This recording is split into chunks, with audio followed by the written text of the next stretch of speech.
En 1964, en un momento crucial de la Guerra Fría, la periodista estadounidense Lisa Howard logró lo impensable, una entrevista inédita con el líder cubano Fidel Castro. En este diálogo único, capturado en un periodo de intensas tensiones políticas, ambos discutieron temas que marcarían la historia de América Latina y el mundo. ¿Qué secretos revela esta conversación? ¿Cómo influyó en las relaciones entre Cuba y Estados Unidos? Hoy, desempolvamos estos archivos históricos y los analizamos en profundidad. Prepárense para descubrir una entrevista que ha permanecido en las sombras por décadas. Empezamos.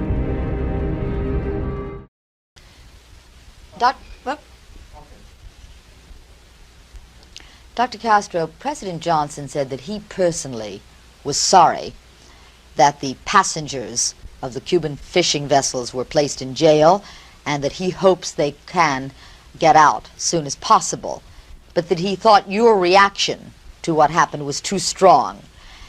Now, if you had known what President Johnson's attitude was, would you have turned off the water at Guantanamo? El presidente Johnson personalmente dijo que ese día que los pescadores cubanos estuvieran presos y que esperaba que pronto fueran liberados, que creía que su reacción ante ese hecho había sido fuerte.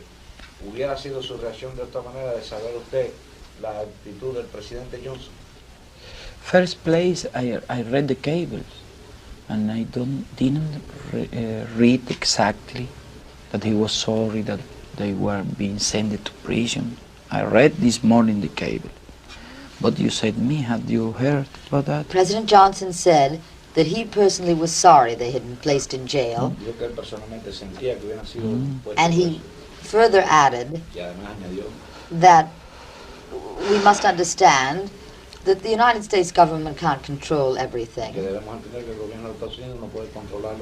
He also said that he wanted to get along with every country in the world. If he said that he was sorry about the fisher, I think is a good declaration. And of course, we believe sincerely when the fisher were captured and sent to prison, that we were facing a new hostility policy, a new aggression policy. And of course, everybody in Cuba was very much unsatisfied with that measure. We think it was unnecessary. We thought it was unnecessary, unjust, not legal, because the water of the United States, how many laws about the waters? 2 laws, one United States, one national law, one state law. I think that it is a matter of national law. But you realize that this was not a federal policy, but a state policy. But now, some days after, no, the state policy, but were federal forces who captured, who took the prisoner, the fisher, were federal forces. And now we are getting the impression that was a special situation with the fisher. Now we are not very much sure, now at this time, that was a deliberated plan of provoking us. That is my impression. But we are waiting what they are going to do, because the situation is not a legal situation. And I don't know, they sent it to prison, 36 prisoners.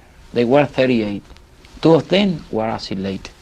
So that means that it was not the fault, because they sent them to prison only to those who didn't want to assimilate, to demand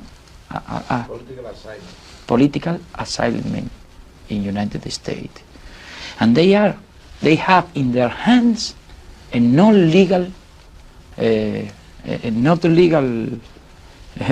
matter, legal, their situation is not legal. And I think another thing I think that is not good for United States to do that, because United States have many times problem with their fishing ships in several places. And what is United States going to do if in every time they have a problem with jurisdictional water, their ship are captured, they are fishing men sent to prison, judged. That is not a good precedent really for the United States. I don't know why they did that. Was President Johnson... Our measure was as a reaction in consideration to the illegal measure of sending to jail to our fishing. That is the only objective of the measure. Somebody said that we were trying to uprise a problem with the Navy base, and that is not true. We have declared it very clear that we were not making a fight for throwing the United States from the base. I think it is a legal problem. Really, I can tell you something. Now, in the actual situation, we have not a special need of commercial relation with the United States. I think that commercial relation can be good for both parts, but it's not essential for any of the parts. What you can observe, the United States have spent $1,000 million with the sugar. They are paying now the sugar at a very, very high price. They are spending very much gold in sugar. Many of the American products that they can sell to Cuba, they have not market now for them. Commercial relations can be good, but are not essential. Not for the United States, of course, and either for us. So when we speak about peace, we are not thinking about that commercial relation, any kind of economical relation. I think it's good for both nations to live in peace, really. That is what I think. But it seems that in the United States there are many people that don't see so now. I think that it will understand. So, for example, with Mexico, they did not want to live in peace for many years. We are patient. We can wait 5 years, 10 years, 15 years, 20 years. We are patient, sincerely. And I think that it is not easy now to establish economical, commercial. You said if I was realistic, and I am realistic.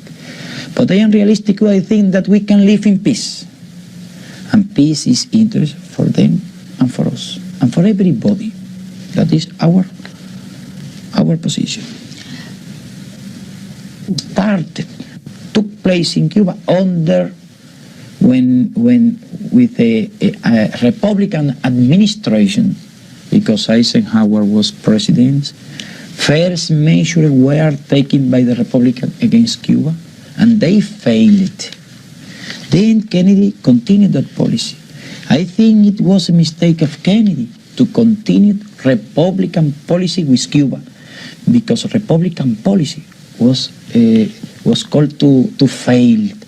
Republican failed, but when Democratic administration continued that policy, Republican Party had a weapon, an army against Democratic administration. Do you know? And that is the situation. You see, World Water speak very much. Sincerely, I think that nobody is going to vote to all water. Don't tell that I am interfering United States internal matter, but you ask me about my opinion. And why? All water take a very aggressive political international, a very dangerous policy. I think it take that position for demagogic. But I think in the United States enough conscience of the dangers of a war, the danger of the atomic war. And I think that no doubt, nobody can doubt that a kind of man like Goldwater, demagogic man that is making compromise, that is making a special aggressive policy, will be very dangerous for world peace. Goldwater And continually. in war, I have to frame something. Yeah, but let me frame this, and it'll be better. Goldwater has continually, in the strongest terms, asked for an invasion of Cuba. Now, if he were to become president of the United States, what do you think would be Cuba's fate? Well, he never speak about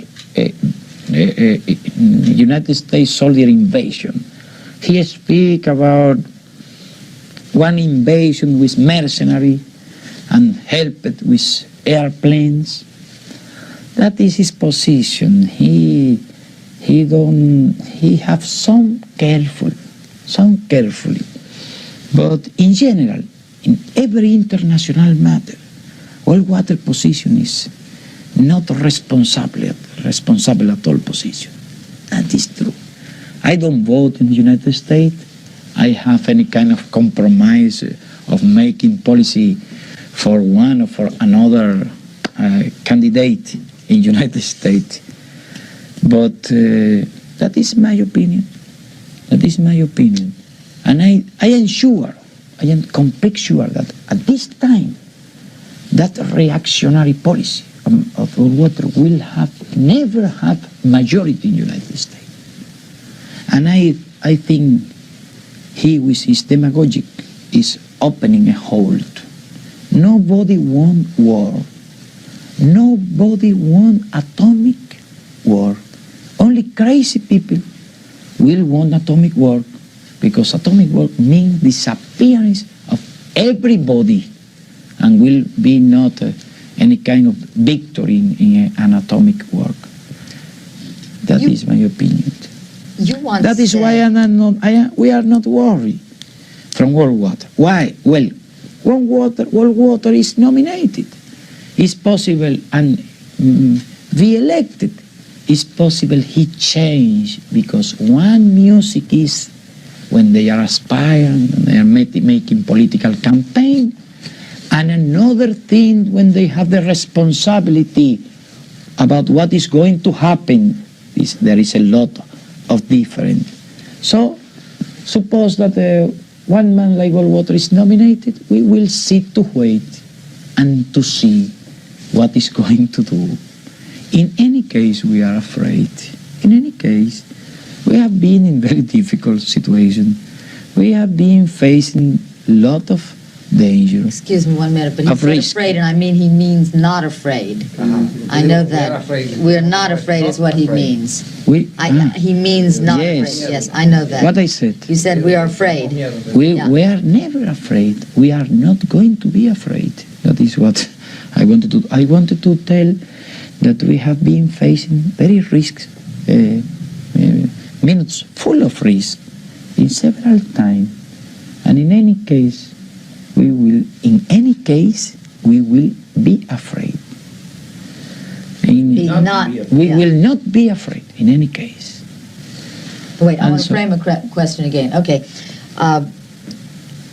You said at one... I assure you that some change was taking place under Kennedy administration. So Kennedy was assassinated. That is why we said it was a bad news, because we were facing a new situation and we could not know what new thing can happen. And we are observing the situation now. Dr. Castro, moving to your revolution, do you believe that Cuba is a police state? Do you believe? You have been living here in Cuba about 2 weeks. Take one. We are not a hurry now to discuss about Navy base. We think we have time to discuss about that by diplomatic ways and by in international way, legal ways. That is our position since the beginning.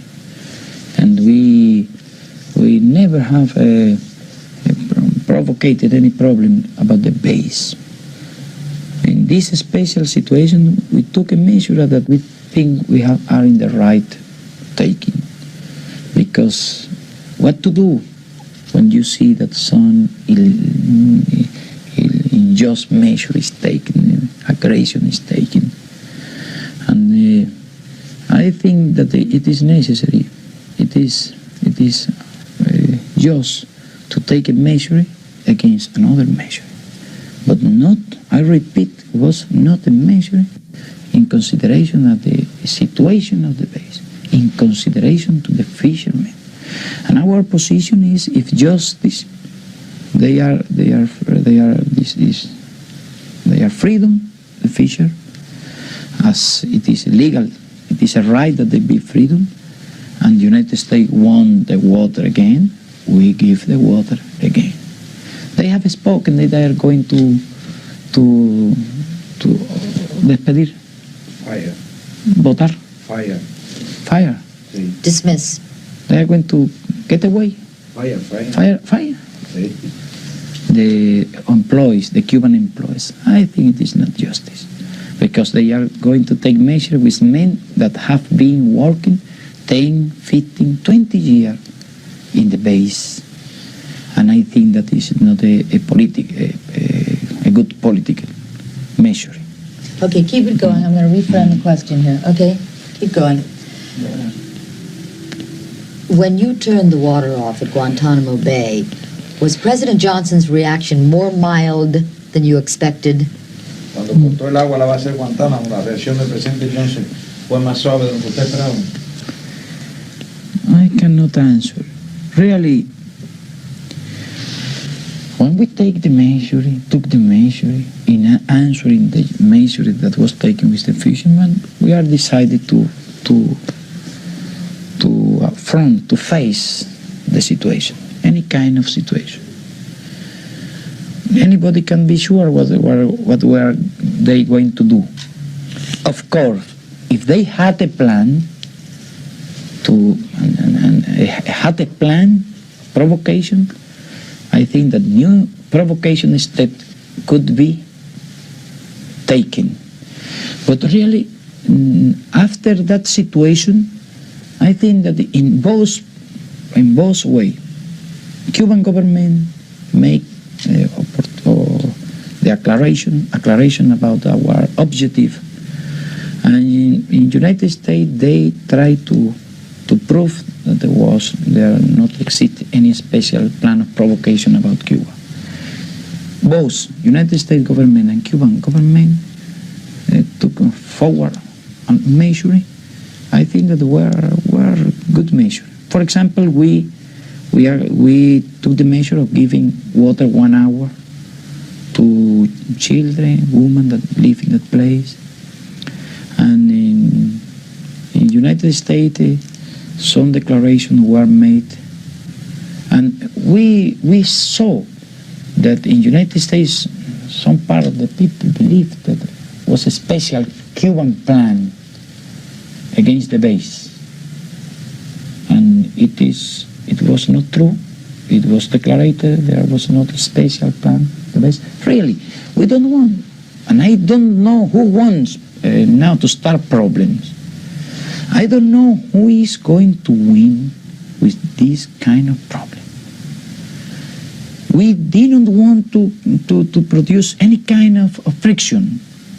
So our step, since November, we said to the Swiss ambassador that represents United States interests here, that we were increasing our fishing operation, that we were thinking to fish near in the Gulf Stream near United States, not in national water of United States.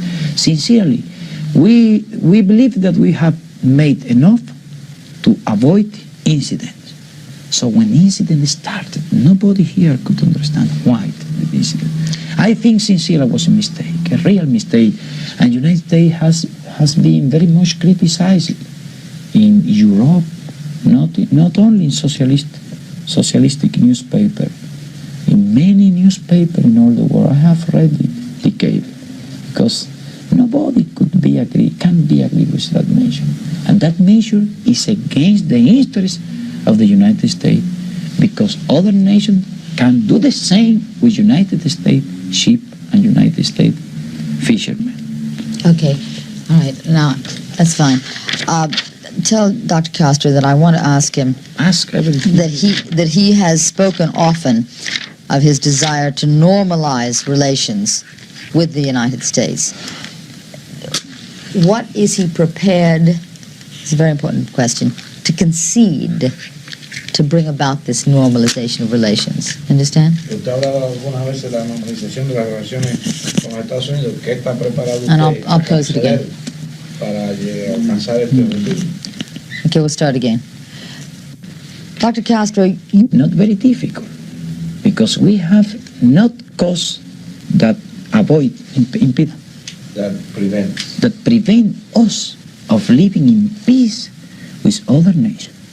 I speak the truth, and I speak very sincerely when I said it. Peace means... Wait, I have to reframe something. Yes. Keep rolling. Okay.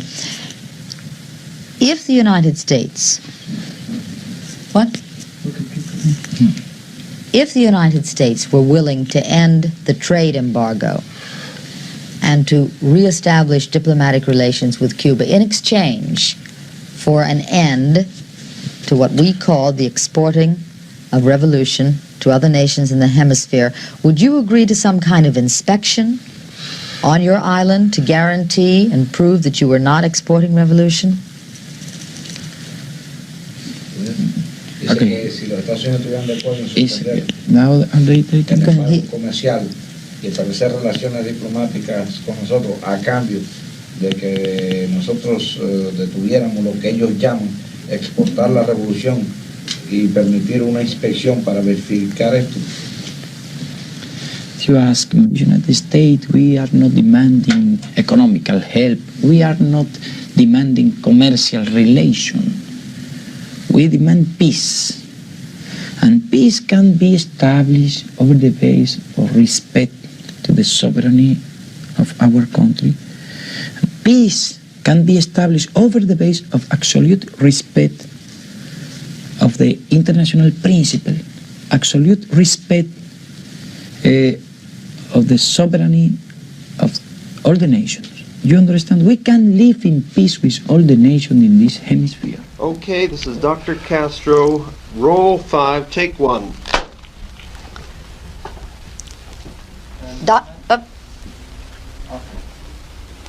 Stay off me. You on Castro? Off me? Yes. Okay. Dr. Castro. People that said you that. But, for example, if we live in a police state, why we do not forbidden to the people to come to Cuba, to the visitor to come to Cuba? You in the United States forbidden the United States citizens to come to Cuba. We don't forbid the Cuban to go to the United States. We don't forbid to the United States citizen to come to Cuba. So I can say you have a police state. You have many police organizations, policeman organization, FBI, CIA, secret police, all kind of policemen in all the state, federal policemen, state policemen in Cuba. We have million laborers, peasants, all they have weapons and the right of belong to the militia, to the army. The students are armed. So everybody have weapon in Cuba. That in any police state you can give the weapon to the people, because then the people will never accept the police state, will never accept oppression. So if everybody has a weapon in Cuba, it means that everybody agree with the revolution. Not everybody, most of the people is with the revolution. That people defend the revolution in every situation. United States always is speaking about overthrown revolution with uprising. They don't need to send weapons to Cuba. We have 100,000 weapons. Everybody have weapons, but we have the people. The people is with the revolution. The people is army in Cuba. In Cuba we can say the people is the state. The people is the state in Cuba. And when the people is the state, you cannot speak about policeman state. And we have not restriction to go out, not restriction to coming here to United States. You cannot, you in United States, where you like to speak about freedom, individual freedom, and you don't permit to United States citizens to come to Cuba. Only few people like you that are reporter and make all kind of questions. You make all kind of investigation, inquisitive question. So you are permitted to come to Cuba. But really, sincerely, I cannot be the judge. I cannot be the judge about what we are doing. I have not a special interest in refusing that. But I can say that everybody can come to Cuba and to see what happened in Cuba. And they can make the judge. You have some mind, we have some mind. Wait It's a second. possible. I want to pick up a framing question. Okay, keep rolling. It's possible. Wait, I want to frame something. Si te ha gustado el video, compártelo. Dale me gusta, suscríbete al canal, deja escrito tus sugerencias y opiniones. Recuerda siempre, la felicidad de un pueblo descansa en la independencia individual de sus habitantes.